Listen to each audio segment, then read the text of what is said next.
क्या कभी आपने सोचा है शुक्ल पक्ष की एकादशी तिथि में ऐसा क्या होता है कि भारत की दो महान परंपराएं जैन और सनातन इस दिन एक सुर में उपवास करने की बात करती हैं। क्या ये अंधविश्वास या मनगढ़ंत कहानी है? ना तो ये अंधविश्वास है और ना ही ये मनगढ़ंत कहानी है। आज लोग इसको इंटरमिटेंट फास्टिंग कह करके अपना रहे हैं, लेकिन हमारे पूर्वजों ने हजारों साल पहले इसके पीछे छिपे हुए एस्ट्रोबायोलॉजिकल साइंस को समझ लिया था और आज हम उसी एकादशी के पीछे छिपे हुए महाविज्ञान को डिकोड करेंगे।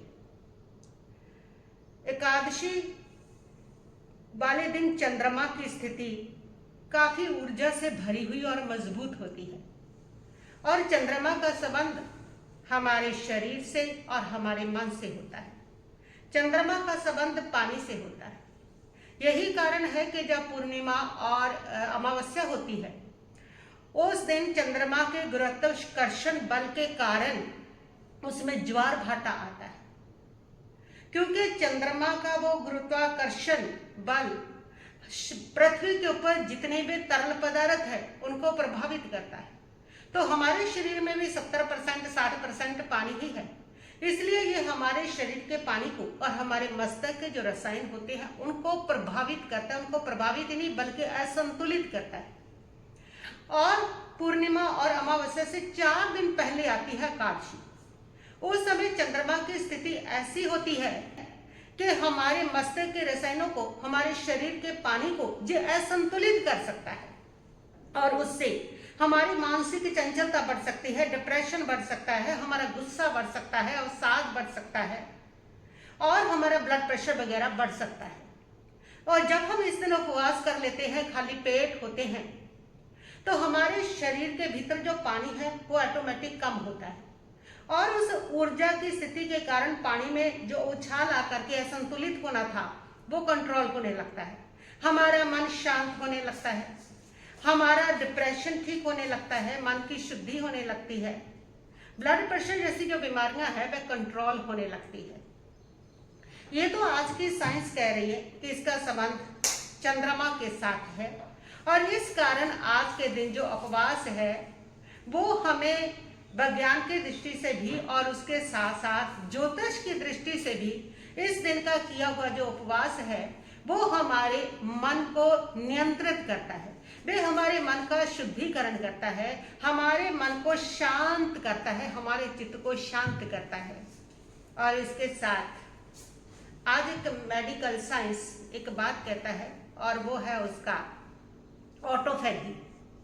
ऑटोफैगी के अंदर उन्होंने एक बात कही है, ये मेडिकल साइंस की बात है, उन्होंने ये सिद्ध भी किया है। उन्होंने ये बताया है कि हर 11वें दिन शरीर को ब्रेक देने की जरूरत होती है भोजन से, यानी कि हमारा डाइजेस्ट पावर जो है, डाइजेस्ट सिस्टम जो है, वे ये कहता है कि हर 11वें दिन उसको ब्रेक दिया जाए, उस दिन कुछ भी ना खाया जाए, बिल्कुल उपवास रखा जाए, क्योंकि जब हम कुछ भी नहीं खाते हैं तो फिर हमारे शरीर को भोजन नहीं मिलता है, तब हमारे शरीर के भीतर जो टॉक्सिन पड़े होते हैं, जो मृत और कैंसर जैसी कोशिकाएं होती हैं, वो उनको खा करके नष्ट कर देता है। और इसके लिए जोशिनोरी नाम के एक व्यक्ति को 2016 में नोबेल पुरस्कार भी दिया गया है। तो आज हमारी ऑटोफैगी साइंस जो मेडिकल साइंस है वो भी इस बात को कहती है कि हर 11वें दिन आपको अपने जो डाइजेस्टिव सिस्टम है उसको ब्रेक देना चाहिए, यानी कि उस दिन आपको उपवास करना चाहिए, उस दिन बिल्कुल निर्जल रहना चाहिए, ताकि आपका जो शरीर है वो आपके भीतर जो बीमारी बनने वाले टॉक्सिन पड़े हैं, कैंसर जैसे जो टॉक्सिन है, ताकि वो उनको समाप्त करे, उनको खाए। ये तो साइंस की बात है, लेकिन जैन धर्म इस बारे में क्या कहता है? जैन धर्म इस बारे में कहता है कि इस दिन व्यक्ति को पौषध करना चाहिए, उपवास करना चाहिए। जैन धर्म कर्म सिद्धांत और सूक्ष्म जीवों की रक्षा पर आधारित है। जैन साइंस ये कहती है कि इस दिन व्यक्ति को पौषध करके आहार का ब्रेक देना चाहिए। इससे जीव हिंसा भी रुकती है, इससे जितने भी अनाज के कीड़े मकोड़े उससे भी रुकते हैं। और जैन धर्म में इस एकादशी को मौन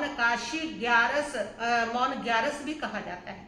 यानी कि वो कहते हैं कि इस दिन व्यक्ति को मौन रहना चाहिए, क्योंकि अगर वो मौन होगा तभी वो भीतर की आवाज सुन सकेगा, तभी आत्म शुद्धि कर सकेगा, आत्म शुद्धि के लिए आत्मा की आवाज सुन सकेगा। यदि वो शोर में रहेगा, यदि वो शोर को ही सुनता रहेगा तो वो कभी भी अपनी आत्मा की आवाज को सुन नहीं पाएगा। इसलिए इस दिन पौषध करें और पौषध करके बिल्कुल एकांत में बैठ करके मौन धारण करें। जब बिल्कुल आपके चारों ओर कोलाहल शांत होगा तो आपको अपने भीतर की आवाज सुनाई देगी। और जैन धर्म ये भी कहता है कि तपस्या करने से 8 प्रकार के कर्म समाप्त होते हैं जो हमारी आत्मा पर लगे हैं। आत्मा की शुद्धि को प्रमुखता देता है जैन धर्म, और उपवास उसमें महत्वपूर्ण सहायक है जो आपकी आत्मा पर लगे हुए उन कर्मों को धो देता है, उसकी निर्जरा करता है, उसको समाप्त करता है, उसका महत्वपूर्ण स्थान है। इसलिए इस दिन उपवास करके अपनी आत्मा की शुद्धि करनी चाहिए। और इस दिन यदि हम उपवास नहीं करते हैं तो चंद्रमा के गुरुत्वाकर्षण बल के कारण हमारे भीतर कषाय बढ़ता है, उन कषायों से और कर्म आते हैं और उन और कर्मों के साथ हमारी आत्मा और भारी होती है। इस दिन उपवास करके उन कर्मों को भी रोका जाता है जो कषाय से आ सकते हैं, यानी कि उनका संवर किया जाता है और साथ में तप के द्वारा पूर्व संचित कर्मों को निर्जरित भी किया जाता है। और इसके साथ जीव रक्षा, जब आप मौन में पौषध में बैठ गए हैं तो 6 काय जीवों की आप रक्षा कर रहे हैं। जब आप दूसरों की रक्षा करते हैं आपकी आत्मा की रक्षा स्वयं ही होने लग जाती है, तब आत्म शुद्धि ऑटोमेटिक होने लग जाती है। जब तक हम संसारिक कामों में लगे रहते हैं और अपनी आत्मा में स्थित नहीं होते हैं तब अनेक जीवों की हिंसा होती है। आपके चलने से, बैठने से, खाने से, पीने से, भोजन से अनेक जीवों की हिंसा आपके गृहस्थ का जीवन चलाने से, सब प्रकार का जीवन चलाने से होती है। और वो हिंसा हमारी आत्मा पर लग के हमारी आत्मा को अशुद्ध करती है और हमारी आत्मा भ्रमित हो करके इस संसार की 84 लाख योनियों में परिभ्रमण करती है और उसको अपना स्वरूप समझ नहीं आता। और जब हम पौषध करते हैं तो सब प्रकार के पापों से, सब प्रकार के पापों से, कर्मों से मुक्त होते हैं। और जब हम पौषध करते हैं तो उस समय हम सब प्रकार के जीवों को अभेदान भी देते हैं। किसी भी प्रकार के जीव की हिंसा उस दिन नहीं होती जिस दिन आप पौषध लेके बैठे हैं, क्योंकि आपने ना खाना है, ना पीना है, ना बोलना है। आप बैठे हैं, आत्मा के ध्यान में बैठे हैं, तो पूरी तरह से ये संबर और पूरी तरह से कर्मों की निर्जरा है। एकादशी का दिन क्यों चुना है इसके पीछे भी एक गहरा सिद्धांत, गहरा सत्य जुड़ा हुआ है। वो सत्य ये जुड़ा हुआ है कि मृगशिर महीने की शुक्ल पक्ष की एकादशी को 150 तीर्थंकरों का कल्याणक जुड़ा हुआ है। यानी कि वो तीर्थंकर परमात्मा जो पुण्य के पुंज है, वो तीर्थंकर परमात्मा की स्मृति में एकादशी का जो उपवास किया जाता है और जिसकी स्मृति में हम जिस दिन को मनाते हैं हम ऑटोमेटिक वैसे ही बनते हैं। वो तीर्थंकर परमात्मा की वो प्रवृत्ति, वो गुण और वो हमारे भीतर आ जाए और उनके स्मरण से हमारे कर्मों की निर्जरा हो जाए। इस स्मृति में शुक्ल पक्ष की हर महीने की एकादशी को जो जैन लोग हैं वो साधना करते हैं, उनका पौषध होता है और ये तप प्रारंभ किया जाता है मार्गशीर्ष के एकादशी शुक्ल पक्ष की एकादशी को। अगहन जो महीना है उसके शुक्ल पक्ष की एकादशी को ये शुरू होता है और इसका 11 साल 11 महीने का तप बताया गया है। यानी कि फिर हर महीने की एकादशी को उसी 150 तीर्थंकर परमात्मा की स्मृति में आपको पौषध या उपवास वो साधना आपको करनी होती है और उनकी साधना करने से हम वैसे ही गुणों को प्राप्त करते हैं, हमारे कर्मों की निर्जरा होती है। और सनातन धर्म के अंदर इसको भगवान विष्णु की भक्ति से जोड़ा गया है कि इसमें इस दिन भगवान विष्णु की भक्ति की जाती है, उनकी पूजा की जाती है, उनके प्रति समर्पित किया जाता है अपने आप को, उनकी भक्ति के साथ इसको जोड़ा गया है। हर पद्म पुराण में जहां तक कहा गया है कि एकादशी वाले दिन जो लोग उपवास करते हैं, बिल्कुल निर्जल उपवास करते हैं, उन लोगों के पूर्व संचित पाप नष्ट होते हैं और उन लोगों के 84 लाख जीवा जोनि से मुक्ति हो करके वैकुंठ की उनको प्राप्ति होती है। बहुत ही बढ़िया फल, मिलता जुलता एक ही बात कह रहे हैं दोनों कि पूर्व संचित कर्मों से मुक्ति और उसके साथ ही मोक्ष की प्राप्ति, दोनों जो धाराएं हैं वो एक ही बात कर रही है। इसलिए सनातन परंपरा, जैन परंपरा, ये दोनों महान परंपरा है वो जो एक सुर से एकादशी वाले दिन उपवास करने की बात करती है। उसके पीछे ये गहरा विज्ञान छिपा हुआ है, उसके पीछे आत्म शुद्धि का विज्ञान छिपा हुआ है और साइंस का और उसके साथ एस्ट्रोलॉजी का विज्ञान भी छिपा हुआ है। और इस महीने की जो काशी आ रही है ना, 25 जून की वो काशी है और इस दिन तो आकाश मंडल में ग्रहों का बहुत ही जबरदस्त ग्रहों की जुगलबंदी हो रही है, जबरदस्त योग संयोग बन रहे हैं, यानी कि ये दिन और भी बहुत शुभ है। पहले है काशी, तीर्थंकरों के साथ सनातन परंपरा में भगवान विष्णु की भक्ति के साथ जुड़ी होने के कारण ये काशी पहले ही बहुत महत्वपूर्ण पवित्र मानी गई है। लेकिन इस वर्ग और हम देखते हैं आकाश मंडल में ग्रहों की जुगलबंदी भी इस प्रकार बन रही है कि यह दिन और भी ज्यादा महत्वपूर्ण, और भी ज्यादा पवित्र, और भी ज्यादा शक्तिशाली, और भी ज्यादा ऊर्जा से भरपूर हो गया है। इस दिन इस काशी पर गुरु, बुध और शुक्र 3 ग्रह कर्क राशि में विराजमान रहेंगे। ये त्रिग्रही योग बन रहा है और इस त्रिग्रही योग में लक्ष्मी नारायण योग बन रहा है। जब बुध शुक्र इकट्ठे बैठते हैं तो लक्ष्मी नारायण योग बन रहा है। कर्क राशि में बैठने से लक्ष्मी नारायण योग, यानी कि इस योग में इस दिन अगर आप साधना करते हैं, पाठ करते हैं, इस काशी को आप मनाते हैं अगर इस दिन, तो इस योग के कारण आपके पास धन, दौलत, सुख, समृद्धि भरपूर मात्रा में जीवन में वो लोग प्राप्त करते हैं। और दूसरा ग्रहों का योग इस दिन बैठ रहा है वो है गुरु बुध। गुरु बुध ये सरस्वती योग बन रहा है। बुद्ध बुद्धि का कारक है और गुरु ज्ञान का कारक है। आपकी बुद्धि और ज्ञान इन दोनों का जब सम्मेलन होता है तो वो सरस्वती देवी स्वयं प्रसन्न होती है। तो ये ऐसा शुभ दिन है कि इस दिन अगर साधना करते हैं विद्यार्थी लोग, जहाँ जितने भी जुड़े हुए लोग हैं, व्यापार से भी चाहे जुड़े हैं वो लोग बुद्ध के कारण, और उसके साथ साथ एजुकेशन से जुड़े हुए जो लोग हैं, एंकर है, यूट्यूबर्स हैं, इस तरह अगर वो कोई भी तप करते हैं, उपवास करते हैं, इसकी साधना करते हैं, तो ये जो ग्रहों का योग है सरस्वती योग, ये उनकी ज्ञान में, उनकी कला में और भी ज्यादा वृद्धि करेगा। आर्टिस्ट लोगों के लिए भी ये बहुत महत्वपूर्ण है। आर्टिस्ट लोग, व्यापारी लोग और उसके साथ एजुकेशन से संबंधित लोग, इन फील्ड वाले लोगों को अगर वो साधना करते हैं तो इसका बहुत ही शुभ फल इस दिन प्राप्त कर सकते हैं। बहुत गहरा फल उनको इस दिन प्राप्त हो सकता है। गुरु और शुक्र दोनों इकट्ठे हैं। गुरु देवताओं का राजा है, शुक्र दैत्यों का राजा है, दोनों ही राजा है और दोनों ही राजा होकर के एक भौतिकता का किंग बनाता है और दूसरा आध्यात्मिकता का किंग बनाता है। इस साधना से ऐसे महान फल प्राप्त होते हैं। तो इस दिन वैसे भी शिव योग बन रहा है।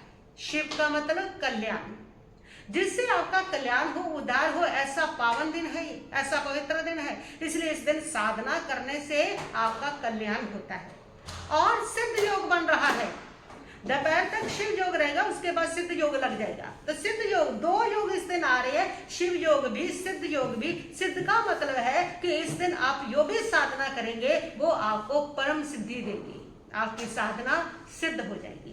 तो ऐसे ग्रहों की जुगलबंदी हो रही है, ऐसे शुभ शुभ योग संयोग इस दिन आ रहे हैं और इस प्रकार ये जो दिन है और भी ज्यादा महत्वपूर्ण हो गया। ये दिन अपने आप में भी बहुत महत्वपूर्ण, बहुत पवित्र था। जैसे कि मैंने बताया, साइंस की दृष्टि से भी ये दिन हमारे उपवास के लिए, हमारी साधना के लिए, हमारे फिजिकल शरीर की बॉडी के लिए, मन के लिए, ये जो साइंस की दृष्टि से भी, मेडिकल साइंस की दृष्टि से भी उसकी निरोगता के लिए इस दिन उपवास बहुत महत्वपूर्ण है।